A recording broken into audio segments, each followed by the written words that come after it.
A major goal of Majors Biology at McGraw-Hill is to help students develop critical thinking skills. In this endeavor, we have created a series of graphs that can be used in class or as an assignment to help students develop those skills.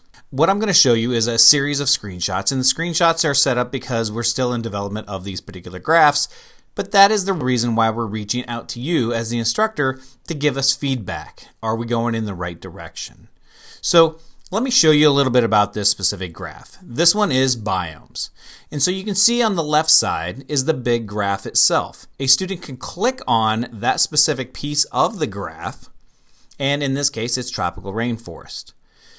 If they click on any other section, everything else goes dim and that other section is then highlighted. In the top right, you can see that there's a box.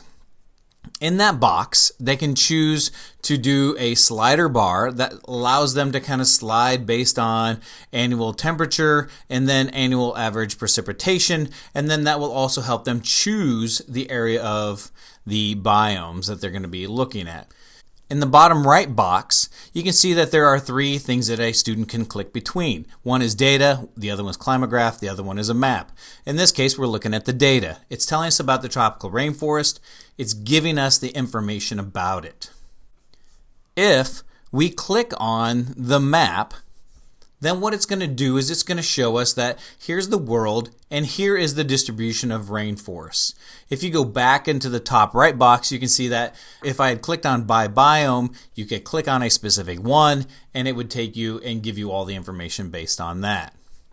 If you go to the bottom right box again and click on climograph, you can see that there's where the climograph comes in. Now, what do we intend to do with this data and the graphs? What we intend to do is ask a series of questions from lower level blooms to higher level blooms. Do you understand what the graph is telling you?